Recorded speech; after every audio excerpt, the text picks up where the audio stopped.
ढेर सारा प्यारा आशीर्वाद दीजिएगा। आइए गीत सुनते हैं और आनंद लेते हैं गीत का। दर्द से व्याकुल कौशल्या रानी मेघा से रज करई, मेघा से रज करई हो।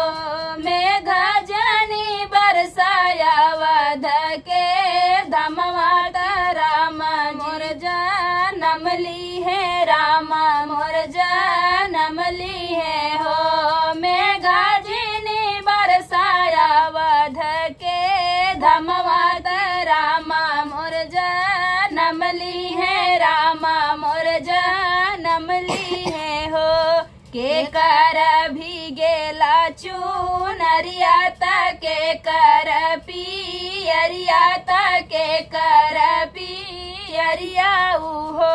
ललना के कर भी गेला मुकुटवा राम जी जनम ली है, राम जी जनम ली है हो। ललना के कर भी गेला मुकुटवा राम जी जनम ली है, राम जी जनम ली है हो।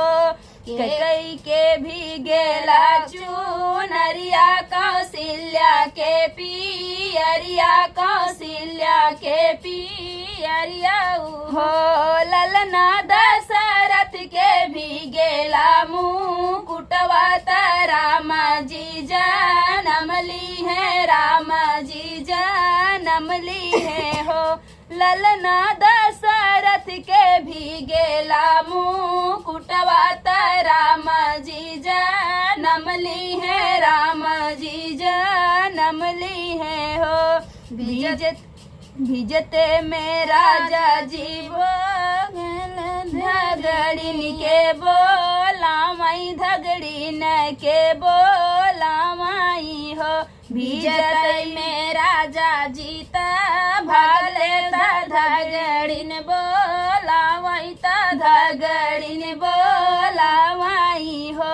धगड़िन चला हूँ ना हमारे आंगनवा राम जी जनम ली है, राम जी जनम ली है हो। धगड़िन चलाती ना हमारे आंगनवा राम जी जनम ली है, राम जी जनम ली है हो।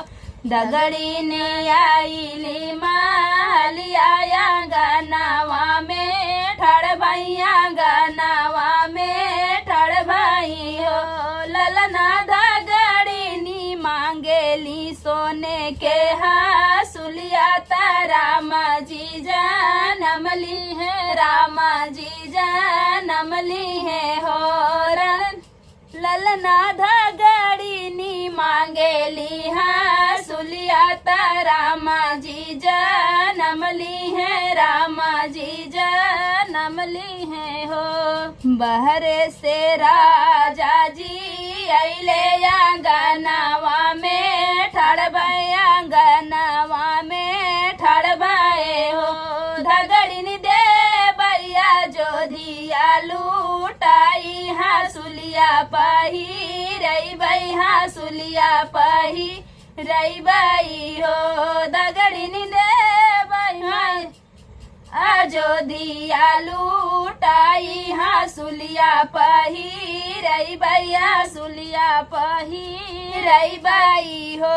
धगड़िन आंगन में सोहरा सुनावत राम जी जनम ली है, राम जी जनम ली है हो। धगड़िन आंगन में सोहरा सुनावत राम जी जनम ली है, राम जी जनम ली है हो। था गीत आप लोग कचरा का कमेंट बॉक्स बताना और दीदी के चैनल को ज़्यादा से ज़्यादा सपोर्ट करना, अपना ढेर सारा प्यारा आशीर्वाद देना।